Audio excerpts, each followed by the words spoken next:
আমি তো আজকে আমার শেষ জীবনের শেষ দিন।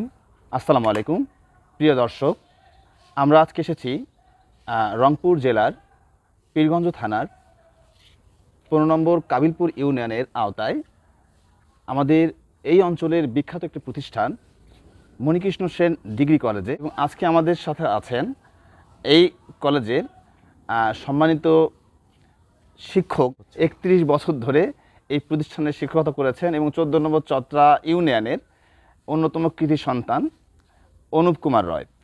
তো আজকে তার সাথে আমরা আমাদের 14 নম্বর চত্রা এর সাথে সংশ্লিষ্ট বিষয়গুলো নিয়ে আলোচনা করব। পাশাপাশি এর বাহিরেও পীরগঞ্জ এবং টোটালি আমরা সারা বাংলাদেশের অন্যান্য তরুণদের জন্য তার কিছু কথাবার্তা আমরা অবশ্যই শুনবো। আদব কাকা, কেমন আছেন? আছি, ভালো আছি। তুমি ভালো আছো? জি, আলহামদুলিল্লাহ ভালো আছি আমরা।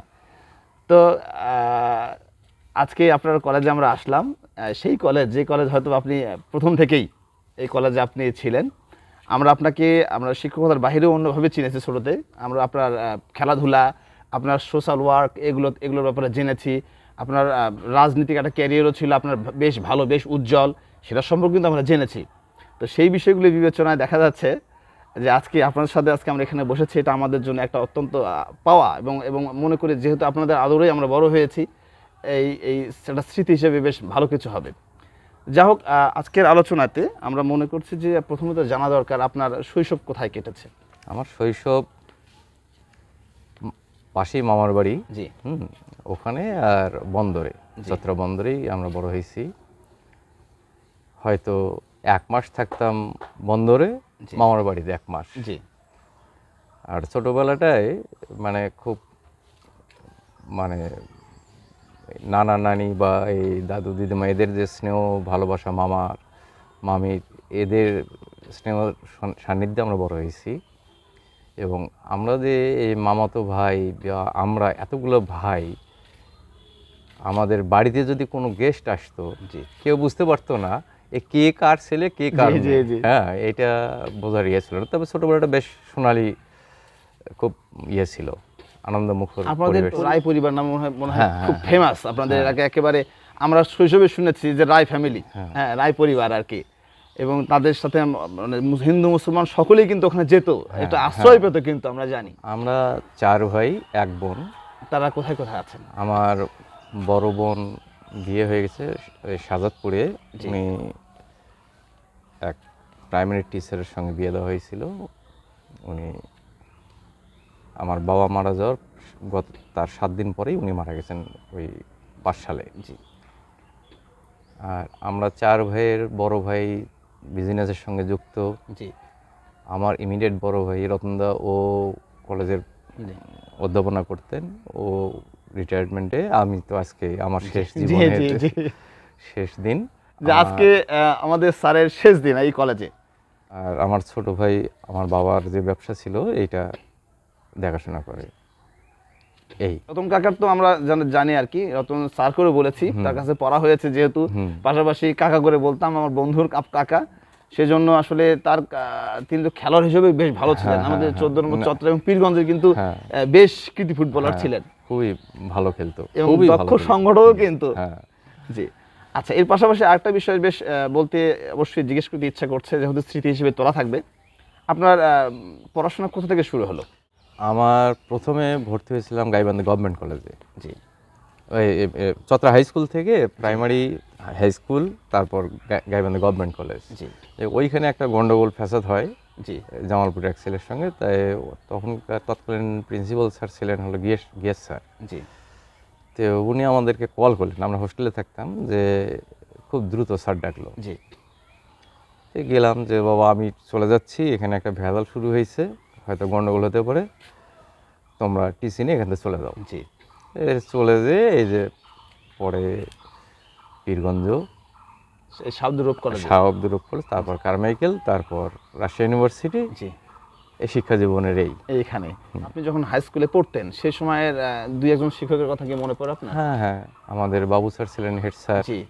খুবই অমায়িক মানুষ, খুবই ভালো। বাবু স্যারের কথা জানেন না, শুনেননি এমন আসলে সিনিয়র ব্যক্তি আসলে খুঁজে পাওয়া যাবে না। তারপর তারাশঙ্কর রায়। জি। তসা রায়। হ্যাঁ, দিলওয়ার বিসি স্যার। জি। তারপর আমাদের শহীদুল বিএসসি স্যার, জি এই যে এই সতীশ স্যার, জি তারপর আমাদের বন্ধুবর আনামল ফিরোজ, ফিরোজ, হিটু হিটু।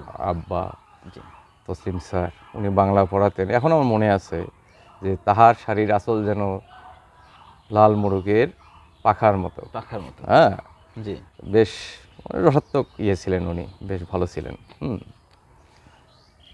আরও অনেক স্যার ছিলেন। আমাদের ফিজিক্যাল স্যার ছিলেন। আচ্ছা, আপনাদের ব্যাচ কত সালে এসেছে? আমার 82। 82। আপনার ব্যাচের মধ্যে ফ্রেন্ডদের কথা আজকে এই মুহূর্তে, সবাই আপনার প্রিয় বন্ধু, আমি তো সেটা জানি। আপনি অত্যন্ত সোশ্যাল একজন মানুষ, কাউকে তো আপনি লুক ডাউন আপন করবেন না, কিন্তু এই মুহূর্তে হুট করে মনে পড়ছে কাদের কথা একটু একটু বলতে পারবেন? ডাক্তার শফি। ডাক্তার শফি। শফি খুব হেল্পফুল ছিলে। জি তারপর এই যে রেজাউল ইয়েতে চাকরি করে, তারপর আলামিন, আলামিন। তারপর অনেকগুলো তো আছে। আর আদিবাসীদের ভিতরে ছিল কিষ্টু টুডু নামে একটা ছেলে ছিল। কৃষ্ণ টুডু। হ্যাঁ, আরও কিছু ছেলে ছিল। তবে কিষ্টু টুডুর ওখানে আমি যেতাম, ও স্কুলের টিচার ছিল তো। জি ওকে মাঝে মাঝে, মানে যেহেতু একটা তৃণমূল থেকে উঠে আসছে, ওকে জি। মাঝে মাঝে যে ওকে গাইডলাইন দিতাম যে পড়ানোর কৌশলটাই, কারণ আমরা তো বিভিন্ন ট্রেনিং পাইছি, ওরা তো ট্রেনিং পায় পায় নাই। হ্যাঁ, যার জন্য ওকে আমি করতাম, ইনফ্লুয়েন্স করতাম যে তুমি থাকো এখানে। হ্যাঁ, ওই যে আদিবাসীর যে স্কুলটা ছিল ওইখানে যেতাম, ওকে কিছু গাইডলাইন দিতাম। তারপর জন হাসদা। জন হাসদা। ইয়েস, ওই বিশু মাস্টার ছেলে। জি ওর বাংলা ল্যাঙ্গুয়েজটা এত স্পষ্ট। হ্যাঁ, জি। এখন অবশ্য অসুস্থ, ওদের ওখানে আমি যেতাম। আগে যেতেন। হ্যাঁ, আরও আছে বন্ধু। তারপর মেয়েদের ভিতরে ছিল রেবা, চৌধুরীর মেয়ে। রেবা। হ্যাঁ, চৌধুরী বলতে আমাদের কোন গ্রাম হবে? সোনাতলা। সোনাতলা। সোনাতলা রেবা। লুৎফত চৌধুরী, লুৎফত চৌধুরীর মেয়ে। তারপর আরও আছে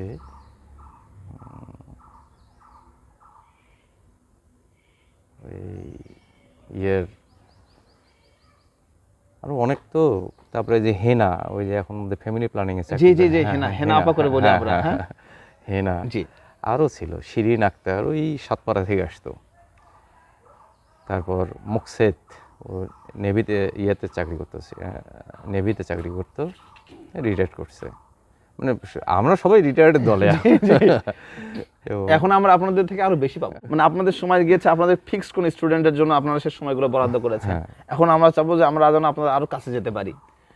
অনেক কিছু পাওয়ার আছে, যতদিন আল্লাহ বেঁচে রেখেছেন আমাদেরকে, আপনাদেরকে যেন আমরা পেতেই থাকি। আচ্ছা, আরেকটা বিষয় সেটা হলো, অবশ্যই বন্ধুদের কথা মনে পড়ছে। ও আরেকটা বন্ধু বাদ গেছে কিন্তু, জি। হিটু কিন্তু আমার ব্যাচের, ব্যাচের কিন্তু আমার আমাদের ছিল। যাই হোক, আনামো একটা আল বই ফিরোজ হিটু। বেশি হওয়াতে ওকে প্রমোশন দেওয়া হয়েছে। জি। হ্যাঁ, চতরা বন্দরে ও আমার ব্যাচের। তারপরে বিপ্লব মারা গেছে ও। আরও ছিল। হ্যাঁ, আরও অনেক ছিল, কিন্তু সব আর নাম খেয়াল নাম নেই। মনে নাই আর কি। কোন একজন শিক্ষকের কোন একটা বিশেষ কথা কি আপনার মনে পড়ে কিনা? এখানে আসলে আগে আমাদের স্যারেরা প্রতি ক্লাসের আগে জি 2 মিনিট বা 3 মিনিট কিন্তু একটা নীতিগত একগুলো লেকচার দিতেন। আগে নীতি হ্যাঁ, শেখাতেন। আগে নীতি শেখাতেন। জি। মানে এবং এইখানে আমার ওই ফিজিক্যাল স্যার একটা ক্লাসে একদিনের কথা বলছে যে তুমি প্রতিদিন একটা ভালো কাজ করবা, শুধু একটা ভালো কাজ। একটা। জি তাহলে 365 দিনে তুমি 365টা ভালো কাজ করতে পারবা। জি এবং সবগুলা ওইটা লিখে রাখবা, দেখবা যে তুমি যে ভালো কাজ 365টা করছো, এটা অনেক বড় একটা খাতা দাঁড়ায় গেছে। ভালো হবে, মনটা ভালো হয়ে যায়, মনটা হ্যাঁ, কিন্তু মনটা উঁচু ভালো হবে। হয়ে জি গেছে। নিশ্চিত। হ্যাঁ, জি এবং ওনার ও আরও স্যাররা অনেক করতেন, অনেকেরই আছে। এবং স্যারের সঙ্গে আমরা খেলতাম, খেলা শিখাইতো।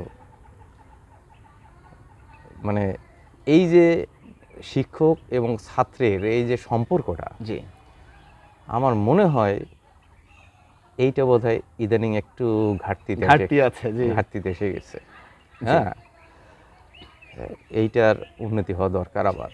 আপনারা তো এক সময় প্রচুর মাঠ দাপিয়ে বেড়াইছেন এবং হ্যাঁ। ফুটবল খেলেছেন। আমরা 14 নম্বর চত্রা এবং পীরগঞ্জ, কিন্তু পীরগঞ্জ এবং রংপুরও হ্যাঁ। ফুটবল কিন্তু সেই সময় আমাদের বাড়ির যে আমরা যে ভাই কয়টা, জি। আমরা যদি একদিক হইতাম, জি, হ্যাঁ, আমাদের সঙ্গে 14 নম্বরে কেউ কেউ পারতো না। পারতো না, জি।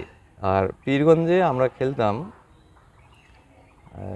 তবে পীরগঞ্জ ঠকতো, কিন্তু আমাদের সঙ্গে গন্ডগোল হইতো। ফাইনাল খেলায় গন্ডগোল জি। হতো আমাদের সঙ্গে, হয়তো আমরা জিততাম কিন্তু ওরা এটা মেনে নিতে পারতো না। জি। এবং সবসময় হয়তো বা একটা হুমকি ধামকির বিষয়, হুমকি ধামকি থাকতো, গন্ডগোল ফ্যাসাদ এটা হইতো। তারপরেও ওই দিনগুলো আসলে মজাদার দিন ছিল।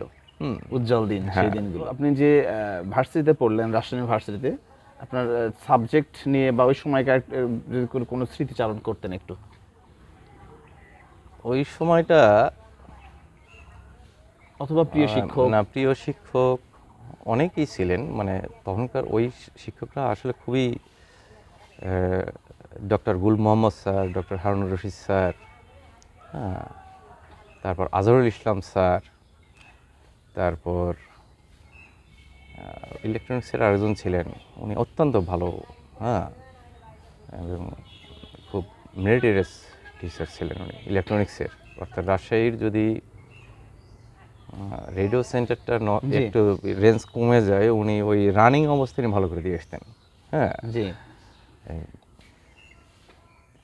এইরকম অনেক স্যার ছিলেন এবং বেশ আমার একটা পরিচিতি ছিল ইলেকট্রনিক্স এ, আমি ভালো ছিলাম, মানে স্যার খুব ভালোবাসতেন।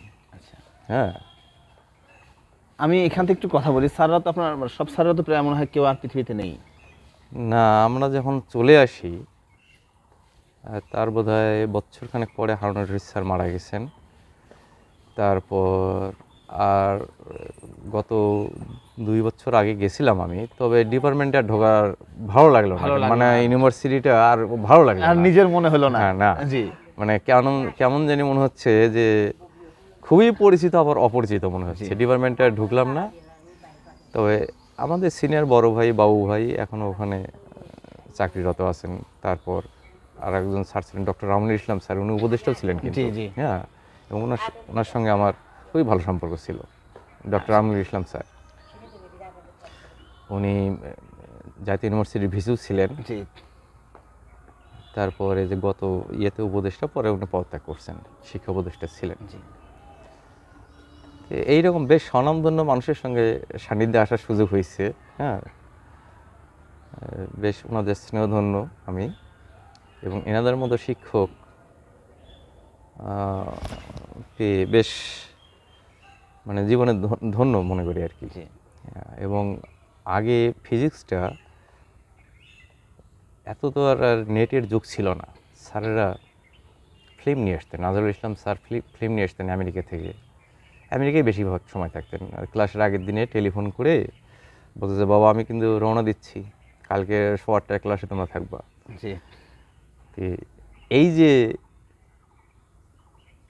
স্যার, এই যে আমাদের একটা আহ্বান স্যারদের যে ক্লাসে থাকবা, আমি এত কষ্ট করে আসতেছি।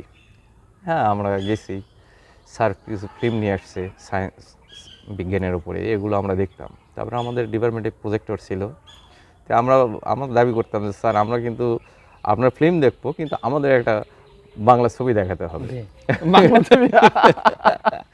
মানে 2-3 ঘন্টা ওই সায়েন্সের ওই ফিল্মগুলো আমরা দেখতাম, মানে রিসেন্ট গবেষণার যে এগুলো, আর শেষে বোনাস হিসেবে একটা বাংলা ফিল্ম দেখা হতো ফিল্ম দেখতাম আমরা। যে আসলে শিক্ষকরা মারা যান না, শিক্ষকরা মরতে পারেন না। অনেক শিক্ষক কিন্তু আজকে যে স্যার আলোচনা করছেন, হয়তো আজ থেকে কত বছর আগে তাদের সাথে তার ক্লাস আপনি করেছেন? এই তো 94, 93 কত হবে? 30? না, 30 তো বেশি হবে। এটা হচ্ছে 26, 31, 31। তাহলে 30 বছর আগে, 32 বছর আগে যে শিক্ষকের ক্লাস তিনি করেছেন সর্বশেষ, তো সেই শিক্ষক এখনো কিন্তু তার কণ্ঠে, তার স্মৃতিতে। এই জন্য শিক্ষকরা মরেন না, মরা কঠিন। কারণ যিনি পড়ান আর কি, তার ছাত্ররা সেগুলো বয়ে নিয়ে বেড়ায়, যে স্মৃতিগুলো সেগুলো বয়ে নিয়ে বেড়ান। তো এখান থেকে একটু আসি আমরা, আপনার ক্যারিয়ার শুরু হলো মানে কোথায়, মানে এর আগে কোথাও জয়েন করেছেন কিনা, মণিকৃষ্ণ সেন ডিগ্রি কলেজের বাহিরে বা আগে না, কোথাও চাকরি আরো হয়েছিল, হ্যাঁ। জি এই যে এদের কারণে জি ওখানে যেতে পারি নাই। এদের বলতে কর্তৃপক্ষের কারণে? এই না, এখানে বেশ কিছু ইয়ে ছিল, যারা কলেজ করার উদ্যোক্তা ছিলেন। জি এরা, আমি ওসমানপুর কলেজেও আমি টিকছিলাম, বেশ জি ভালো একটা স্কোরে টিকছিলাম ওখানে। জি। আমারই বন্ধু বান্ধব প্রায় 26 জনের মতো ওখানে আসছিল। তো ওদের ডিঙ্গে ফার্স্ট হয়ে গেছি। জি তো দলিলুদ্দিন স্যার ফির ডেকে পাঠালো, এই ছেলে কে? তো ওখানে গেলাম। আমাদের এই যে ভিসির জামাই, এই যে সুলতান চৌধুরী, জি। ওনাকে যে তোমার সঙ্গে ডাকছে, উনি আগামীকাল আসবেন, তো তুমি দেখা করো। জি তো গেলাম ওখানে, দেখা করলাম। দেখা করে বলে যে তোমার এখানে জয়েন করো, জি তুমি যে এতগুলোর ভিতর ফার্স্ট হয়েছো, ওদের রেজাল্ট তোমার চাইতে ওদের রেজাল্ট ভালো, কিন্তু তুমি ফার্স্ট হয়েছো। আমার এলাকার ছেলে হিসেবে এটা বেশ আমি গর্বিত। জি কারণ ওদেরকে আমি প্র্যাকটিক্যাল শিখাইছি। ওরা আমার গ্রুপেই ছিল বেশ জি কয়েকজন। জি। যাক, তে এখানে তাহলে জয়েন করলেন কত সালে এখানে? এখানে 94-এই জয়েন করছি। সে সময় প্রিন্সিপাল কে ছিলেন? হাসান আইজার স্যার। আজিজা স্যার। হ্যাঁ, ওই পলাশবাড়ির উনি ছিলেন গভর্নমেন্ট কলেজের অবসরপ্রাপ্ত, ওনার উপর দায়িত্ব দিয়েছেন। এবং কলেজটা যখন প্রতিষ্ঠা করে, এখানে আমাদের টিচাররাই কিন্তু এখানে জি এর সঙ্গে জড়িত ছিল। তারপর লোকাল কিছু ছেলে, হাসান, তারপর লুৎফর রহমান সাজু আমাদের বাংলার টিচার, আমিনুল, তারপর সেলিম নামে একটা ছেলে ছিল এখানে। তারপরে আমাদের এখানে আহমদ ভাই, মাহবুব ভাই, এই লোকাল লোকজন, এরা সবাই জড়িত ছিল। জি। সুপ্রিয় দর্শক, চতরার পটভূমি আয়োজিত আজকের সেই প্রমুখ আলোচনা অনুষ্ঠানটিতে আজকে আমাদের মাঝে উপস্থিত হয়েছেন অনুপ কুমার রায়, সহকারী অধ্যাপক পদার্থবিদ্যা, আমাদের মণিকৃষ্ণ সেন ডিগ্রি কলেজ। এবং এই কলেজটা অবশ্যই আমাদের পীরগঞ্জ থানার একটা অনেক স্বনামধন্য কলেজ। তো আমরা এখানে তার সাথে আলোচনা করছিলাম আমাদের পটভূমি, তার ইতিহাসের কথা। আমাদের সর্বশেষ কথা হচ্ছে, মানে ইতিহাস মানে তার গল্পগুলো আমরা শুনছিলাম, এবং তার সর্বশেষ কথা আমরা রেখেছিলাম হচ্ছে আপনি কলেজে কখন জয়েন করলেন, কত সালে? 94-এ, মানে 94-এ আমরা বের হয়েছি, 94-এ এখানে জয়েন করেছেন আপনি একেবারেই সেই সালেই? হ্যাঁ, এবং এটা ইউনিভার্সিটির স্যারের পরামর্শে, জি। যে স্যার এখন তো বেকার, এখন কী করবো, জি তাহলে জায়গায় যে কোনো একটা শিক্ষা প্রতিষ্ঠানে ঢোকো। হ্যাঁ, তো এসে এখানে ইয়ে করলাম। তারপর ওসমানপুরে টিকছিলাম, ওখানে যাইনি। তারপরে আরও বেশ কয়েক জায়গা হয়েছিল, কিন্তু এটার মায়াটা ছাড়তে আপনি পারি ছাড়তে পারেন না আর কি। পারি। মায়া মায়া জিনিসটাই মানে সেই ব্যাপার আর কি, একবার মায়ে পড়ে গেলে মায়াই সব কিছু। হ্যাঁ। তাহলে যে জয়েন করলেন, আপনাদের সেই সময় প্রিন্সিপালের নাম কি ছিল? Hasan Aziz sir. Hasan Aziz sir. Palashbari government কলেজের টিচার ছিলেন। ওনাকে এখানে অবসর নেওয়ার পরে এখানে আমাকে নিয়োগ দেওয়া হয়েছে। আচ্ছা, তাহলে আপনার যে এই যে দীর্ঘ ক্যারিয়ার 31 বছর একটা জায়গায় কাজ করলেন, এখানে তো মায়া পড়েই গেছে আপনার। এই সময় আপনার যে আপনার সহকর্মী যারা ছিল, তাদের মধ্যে সবাইকে আপনি ভালোবাসেন বা তাদের সকলের প্রতি শ্রদ্ধা আপনার আছে, তার মধ্যে আপনার যে মানুষগুলোর কথা কখনোই ভোলা সম্ভব নয়, তাদের একটু 2-4 জনের কথা বলবেন তাদের মধ্যে? আসলে সবাই তো সহকর্মী, জি সবার সঙ্গে আমার খুবই ভালো সম্পর্ক ছিল। এবং এখন যারা অবসরে গেছেন, যারা জীবিত আছেন, এখনও যোগাযোগ হয় তাদের সঙ্গে। জি তাদের ভিতর সিনিয়র ফেরদৌসী আপা, দর্শনের ম্যাডাম ছিলেন। তারপর খাজা ভাই ছিলেন, মমিন আকন্দ জি লাইব্রেরিয়ান ছিলেন। তারপরে অবসরপ্রাপ্তের ভিতরে আরও কয়েকজন ছিলেন, কয়েকজন মারাও গেছে পিয়নদের ভিতরে। তারপরে আমাদের কৃষি শিক্ষক হুজুর ছিলেন, উনি আসলে মারা গেছেন। উনি খুব ভালো মানুষ ছিলেন, কাজ করতেন। একদম সাদা সাদা মনে। তারপর আমার বন্ধু এই 1 বছর আগে মারা গেছেন, নিপেন পাল, গণিতের টিচার ছিলেন, হার্ট অ্যাটাকে মারা গেছেন উনি। তো বেশ মানে যারা মারা গেছেন তাদের আত্মার শান্তি কামনা করছি, আর যারা জীবিত আছেন তাদেরও যেন ভালো থাকেন, তারা সুস্থ থাকেন, তাদের দীর্ঘ কামনা করি। আচ্ছা, পাশাপাশি আমি বুঝতে পারতেছি আপনি বেশ আবেগী হয়ে যাচ্ছেন আর কি। আবেগী আমরা চেষ্টা করবো আপনাকে কথার জন্য কন্টিনিউ হয়। যেহেতু আজকে আমাদের স্যারের কিন্তু শেষ দিন এই কলেজে, আজকে তার রিটায়ার্ড জীবন আজ থেকে শুরু হবে, আজকে পর থেকে শুরু হবে। আমরা আজকে এই দিনে দাঁড়িয়ে, আজকের এই দিনে বা বসে আমরা আজকের এই সময়টাতে সব ছাত্রকে তো মনে করা কঠিন। একটা শিক্ষক তার জীবনে কয়েক হাজার বললে ভুল হবে, লাখো স্টুডেন্ট কিন্তু পার হয়ে যায়। তাদের মধ্যে দুই একজনের যদি নাম আপনি একটু বলতেন। ছাত্র তো সবাই, জি। হ্যাঁ, তবে মজাদার ছাত্র 2জন ছিল। একজন হলো সাইদুর আর সোহেল। ছাত্র মজাদার কেন মনে হলো? হ্যাঁ, এরা বেশ মানে ক্লাসের ভিতরে হই হুল্লোড় করতো। মানে না, যেহেতু ফিজিক্স একটা নিরস সাবজেক্ট অনেকে মনে জি, করে, জি, কিন্তু জি। ফিজিক্সের ভিতরে যে রহস্যটা যদি জানতে পারে জি। এটাই মজাদার। জি। হ্যাঁ, তো এরা বেশ মজা করতো। জি। এটা 2জনই কিন্তু বিশেষ ক্যাডার। তারপর আরও ছিল আমাদের এই রহিম, ও আর্টসের ছিল, এখন চর্চা গার্লস স্কুলে টিচারি করে বাংলা। জি। রহিম। রহিম এরকম অনেক টিচার ছিল আর ছাত্র ছিল আমাদের। বেশ মানে তখনকার আসলে সোনালি সময় ছিল এটা।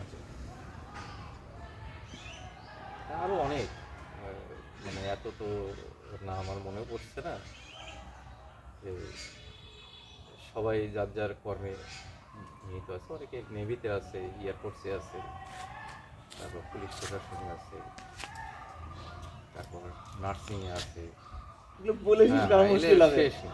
সাফল্যে ভরপুর। ডাক্তার আছে, হ্যাঁ, কেউ ডাক্তারি পড়তেছে অনেক। কলেজের কিন্তু প্রোডাকশন অনেক, হ্যাঁ, কিন্তু প্রচার নেই। প্রচার নাই। এইটা হলো দুর্ভাগ্য। আপনার মানে মনে হয় এই মুহূর্তে just একটা এক্সট্রা কোশ্চেন করছে, যেটা হলো হয়তো বা সাধারণ কমন নয়, যে আপনার মনে হয়েছে এমন কোনো একটা স্টুডেন্টের কথা যে হয়তো আরো ভালো করলে জীবন আপনার আরো ভালো লাগতো, হয়তো বা তার যে ডেস্টিনেশনে সে যে যে যে পরিমাণ ডিজার্ভ করে সে পরিমাণ জায়গাতে সে যেতে পারে নাই। এখন এ ধরনের স্টুডেন্ট আছে আমাদের ঢাকা ইউনিভার্সিটিতে, কিছু ছেলে পড়ে এত তৃণমূল থেকে তারা উঠে আসছে। জি।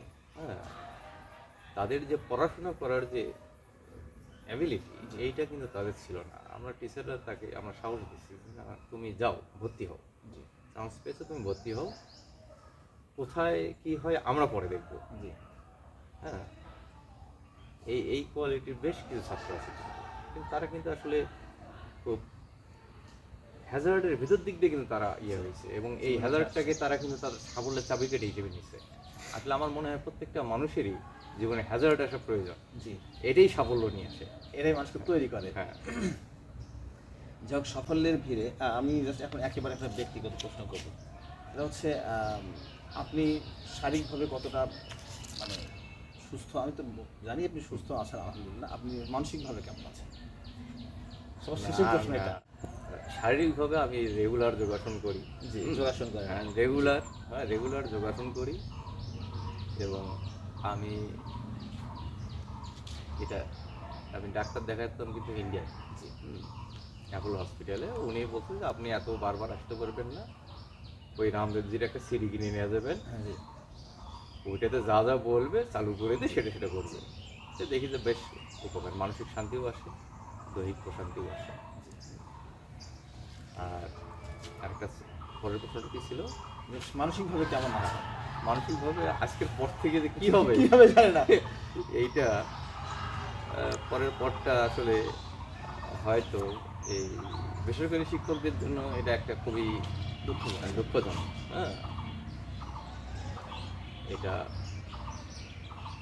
রাষ্ট্রযন্ত্র এদের জন্য ভবিষ্যতের একটা ব্যবস্থা করা আছে, কিন্তু তার কোনো প্রতিফলন নেই। প্রতিফলন নাই। কি হবে না হবে বলা মুশকিল। না বলা মুশকিল। জি। হুম। এই রিলেটেড একটা প্রশ্ন করতে চাচ্ছি, সেটা হলো আমার জানতে ইচ্ছা আর কি, সেটা হচ্ছে আপনি এই যে আজ থেকে বা আগামীকাল থেকে হয়তো একটা নতুন জীবন শুরু হলো, নতুন জীবনের পদার্পণ আর কি। তো এটাকে নিয়ে আপনি কি ভেবেছেন, কীভাবে সময়টাকে আপনি অতিবাহিত করতে চাচ্ছেন? এইটা আগের থেকে আমার একটা প্রস্তুতি ছিল যে আমার ভাস্তাটা যখন হঠাৎ সুইসাইড করে আকাশ আকাশ। আমি আমাদের দোকান ছিল, দোকানে আমি বসতাম, প্রাইভেট পড়াইতাম দোকানে, সময় কাটানোর জন্য এগুলো করতাম। তো মারা যাওয়ার পরে আমার আর কোনো কিছু ভালো লাগতো না। জি। তারপরে চিন্তা করলাম এভাবে তো হয় না, ডিপ্রেশনে পড়ে গেল। তখন একটা ছোট্ট একটা দোকান দিয়ে ওখানে বসে থেকে বন্ধু বান্ধবরা আসে, আড্ডা মাড্ডা দেই। জি। এই দোকানটা একটা সুবিধা হয়েছে, ইলেকট্রনিক্স ব্যাপারটা আমার কাছে খুব ইন্টারেস্টিং একটা জিনিস ছিল, যেহেতু ফিজিক্সে পড়ছি। জি। আরও কিছু পড়াশোনা করা যায় বসে থেকে, দোকানে বেচা কিনা হোক না হোক পড়াশোনা করা যায়। কিন্তু আমাদের বাজারে ইলেকট্রনিক্সের দোকানদার ঠিক আছে, আবার সেটা হচ্ছে সহকারী অধ্যাপনা করে এসে অভিজ্ঞ দোকানদার, এরকম অভিজ্ঞতাওয়ালা এই এই দোকানদার কিন্তু আমাদের অঞ্চলে নাই, ঠিক না কিনা? না এটা তো এত অভিজ্ঞতা নিয়ে এত ছোট একটা কাজ করা আর কি। না, এটা যে কাজ ছোট বলে কিছু নেই। জি। কাজ মানে এখানে সবচেয়ে বড় জিনিস, এখানে আমি শিখতে পারছি। জি। শেখার শেষ নাই। জি। যতদিন বেঁচে থাকার আগে ততদিন শিখতেই থাকে। আচ্ছা, আপনার ফ্যামিলিতে মানে সন্তান সন্ততি? আমার ২ মেয়ে, বড় মেয়ে ইউনিভার্সিটিতে পড়ে, আর ছোটটা নার্সারিতে নার্সারিতে পড়ছে। ক্লাস 5 এ। শুধু নয়, আগামী দিনের তরুণদের জন্য আপনার যদি বিশেষ কিছু আহ্বান থাকে। তরুণ সমাজের জন্য একটাই কথা, এরা আসলে সমাজ থেকে বিচ্ছিন্ন হয়ে যাচ্ছে, পরিবার থেকে বিচ্ছিন্ন হয়ে যাচ্ছে। এদেরকে আবার সমাজ এবং পরিবারে ফিরাতে হবে, এবং এদের যে জ্ঞান অর্জনের যে রাস্তাটা, সবাই কেন জানি এই মোবাইলটা এসে এরা এখান থেকে বিচ্ছিন্ন, বই থেকে দূরে। কিন্তু মোবাইলেও বই পাওয়া যায়, জি। বিভিন্ন পিডিএফ ফরম্যাটে সব কিছুই পাওয়া যায় মোবাইলে। এই মোবাইলে অপসংস্কৃতি থেকে শুভ সংস্কৃতিতেই ফিরে আসতে হবে। এখান থেকে অনেক কিছু শেখা যায়। কিন্তু মোবাইল, আমার মতো মোবাইল বা আমরা এত দেখি, আমি কথা প্রসঙ্গে বলি, সেটা হচ্ছে এগুলো তো হরমোনের বিজনেস আর কি। মানে হচ্ছে ডোপামিন যেখানে বেশি খরণ করা হবে, তরুণরা ওখানেই কিন্তু ছুটে চলে যাচ্ছে। বই পড়াতে অতটা মজা পাওয়া যায় না মোবাইলে, যতটা গান অথবা যে দ্রুত চলে আসা রিলস, এগুলো দেখতে যত দ্রুত সস্তাভাবে পাই, তত সহজে কিন্তু আমরা একটা পিডিএফ পাই না। এমনকি এই সময় কিন্তু পিডিএফ কিন্তু অনেক দামি বই কিন্তু কেনা লাগে, কিন্তু পে করতে হয়। জি। কিন্তু একটা ইউটিউব কিন্তু যে কেউ যা ফ্রিতে সহজে যেটা পাওয়া যায় সেটা তো নষ্ট করবেই। আচ্ছা, আর কিছু বলবেন নাকি শেষ? আর আরেকটা, এটা বলাটা ঠিক হবে কিনা, মানে এই জেনারেশনটা মানে মাদকের দিকে ঝুঁকে গেছে, মাদক। যেটা আমাদের জাতি তৈরির, ভবিষ্যৎ প্রজন্মের এটা একটা বিশাল ক্ষতিকারক দিক, এবং এখান থেকে জাতিকে বের করতে হবে। এটার জন্য গভর্নমেন্টের সেমিনার করে হোক বা এলাকা বেশি সচেতনতার বৃদ্ধির মাধ্যমে হোক, যে কোনো পন্থায় এদেরকে পথে ফিরে আসতে হবে। এইটা আমাদের দেশ এবং জাতির জন্য এটা মারাত্মক একটা ঝুঁকি আগামী দিনে এই দুইটা জিনিসের কথা বললেন আপনারা হচ্ছেন যে স্যার বললেন, একটা হচ্ছে ডিজিটাল প্রোডাক্টের নেগেটিভ সাইড ইফেক্ট, আরেকটা হচ্ছে আমাদের হলো মাদকের একটা সয়লাভ হয়ে যাওয়া। এই দুটাই কিন্তু ডোপামিন ভিত্তিক, অর্থাৎ তারুণ্যের ডোপামিনকে নষ্ট করার একটা পলিসি, এবং এর মাধ্যমে তাদের ভবিষ্যৎ নষ্ট করার একটা পলিসি। আর ডোপামিন কিন্তু একটা কথা বলি, যোগাসনে কিন্তু ডোপামিন অটোমেটিক নিঃসরণ করা যায়। জি। এটা ফোকাসের ব্যাপার। হ্যাঁ, এবং এরা যদি এই যোগের মাধ্যমে আসে, সেখান থেকে বেরিয়ে আসতে পারবে এরা। মানে কনসিয়াস মাইন্ড আর সাবকনসিয়াস মাইন্ডের ভিতরে, ওরা কনসিয়াস মাইন্ডে যেটা করে, এটা সাবকনসিয়াস মাইন্ডে যখন ঢুকে যাবে, যদি নেগেটিভ ঢুকায় তার লাইফ নেগেটিভ দিকে চলবে, যদি পজিটিভ ঢুকায় সাবকনসিয়াস মাইন্ডে, তাহলে পজিটিভ ভালো কিছু একেবারে। শাইন। এই যে জিনিসগুলো এই এগুলো আসলে আমাদের শিক্ষা প্রতিষ্ঠান থেকেই এগুলো চর্চা করা দরকার। আমি আরেকটা মনে হয় যে ফ্যামিলি ব্যাকগ্রাউন্ডটা একটা গুরুত্বপূর্ণ ব্যাপার, হ্যাঁ। পিতামাতাদেরও সতর্ক হতে হবে এই বিষয়গুলোতে। আরেকটা বিষয় সেটা হচ্ছে আপনি এটা অপলিটিক্যাল, এটা হচ্ছে আমাদের, আমি এই প্রশ্নটা মনের মধ্যে অনেক দিন লালন করি যে আমি আমার প্রিয়জনদেরকে এই প্রশ্নটা করবো, নেতৃত্ব বলতে আপনার ধারণা কি, নেতৃত্ব কি? জাস্ট এটা ছোট একটা সংজ্ঞা দিলেই হবে, যাতে আমাদের যারা দর্শক আছে, আগামী দিনে তরুণ আছে, তাদেরকে আমি এই কথাটা একদিন দেখাইতে পারি। এটা খুব আসলে জটিল প্রশ্ন। এক এক জায়গা থেকে নেতৃত্ব কিন্তু এক এক ধরনের। হুম। এই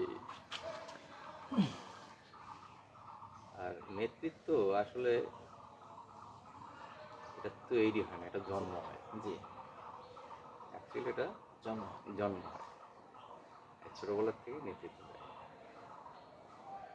আর তার কিছু বৈশিষ্ট্য থাকে ছোটবেলা থেকে, যে সে সামনে হাঁটবে, সামনে হাঁটবে, এটাই নেতৃত্ব। এটাই নেতৃত্ব।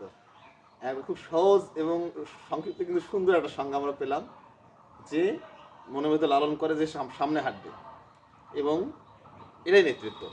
কেউ যদি তার পছন্দ হলো তার পেছনে হাঁটলো, অথবা না হাঁটলো, তাতে সে কোনো কেয়ার করবে না।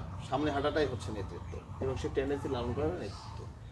আপনার যে এলাকা আছে, আমরা জানি আপনার বাসা 14 নম্বর চত্র ইউনিয়নে, এই একেবারে চত্রা এলাকায়, প্রপার এলাকায়। এরকম চত্রা এলাকায় আপনি কেমন চত্রা প্রত্যাশা করেন আগামী দিনে? আগামী আসলে অতীতে আমরা বন্দরে যে কয়েকজন আমরা ছিলাম, জি, ওই প্রত্যেকের আমরা খবর প্রতিদিনই পাইতাম। জি, এখন এমন একটা অবস্থা হয়েছে যে এই মাথার লোক ওই মাথার লোককে চেনে না, চেনে না। আমিও কিন্তু চিনি না, জি, এবং আমাকেও হয়তো অনেকে চেনে না। জি, এ- এই যে এই এই বন্ধনটা আবার তৈরি করতে হবে ভবিষ্যতে। এই বন্ধনটার প্রয়োজন আছে। সামাজিক বন্ধনটা আরো দৃঢ় করা দরকার। এই আমাদের জলিল এমপির মেয়ে জুই জুই। ফ্রান্সে থাকে, ফ্রান্সে। কি যেন একটা পোস্ট করছিল, ও যে বুলেটের বোন পোস্ট করছে জি, যে আমার আইডির নেমটা আমি চেঞ্জ করে দিয়েছি।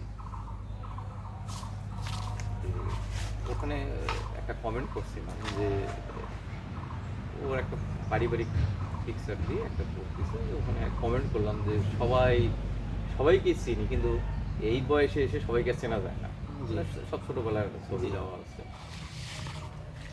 তো ও কমেন্টে লিখছে যে আমাকে চিনতে পারেনি, যে ওই কণা, জয়া চক্রবর্তী কণা ও লিখছে যে শান্তনুতা। হ্যাঁ, তখন চিনছে। আমি লিখলাম যে আসলে আমরা আগে এই চত্রা বন্দরে কয়টা পরিবার ছিলাম, 20টা পরিবার। জি, গোটা চত্রা সহ। জি, আমরা প্রত্যেকের খোঁজ খবর নিতাম। জি, এতে এখন এই সুযোগটা হয় না। অনেকে বাইরে থেকে আসছে, কেউ কাউকে চিনি না, তার কি বিপদ হলো কেউ কারো খোঁজ নেই না। এই জন্যই আসলে এই বন্ধনটা, সামাজিক বন্ধনটা ফিরে নিয়ে আসতে হবে। এটা এটা প্রয়োজন। সামাজিক বন্ধন দৃঢ় হলে অনেকগুলো অন্য ওই যে- সমস্যাগুলো কিন্তু হ্যাঁ, সমাধান হয়ে যায়। ওই যে আরেকটা জিনিস, ওই স্যারের ওই কথা আমরা যে প্রতিদিন যদি একটা ভালো কাজ করা যায়, একটা করে ভালো কাজ করতে হ্যাঁ, হবে। জি, এই সামাজিক বন্ধনটাও কিন্তু এই ঠিক এর ভিতরেই পড়ে। জি, এটা ভালো কাজ। আমাদের সোশ্যাল রেসপন্সিবিলিটি নিতে হবে, আমরা এড়িয়ে যাওয়ার কোনো সুযোগ নাই। কারণ আদতের সমাজে একটা কর্নারে বিপদ ঘটলে আমরা কিন্তু সকলে কোনো না কোনো এফেক্টেড হয়ে যাই, তাই না? তো যাই হোক, আজকের এই দিনটা আমরা হয়তো এভাবে আর ফিরে পাবো না। আপনার আগামী দিন, আগামী জীবন সুন্দর হোক। আমরা অবশ্যই আপনার সাথে আগেই শেষ করার দরকার না। আমার এক সহকর্মী আসছে, জি, লুৎফর রহমান সাজু, বাংলার কবি।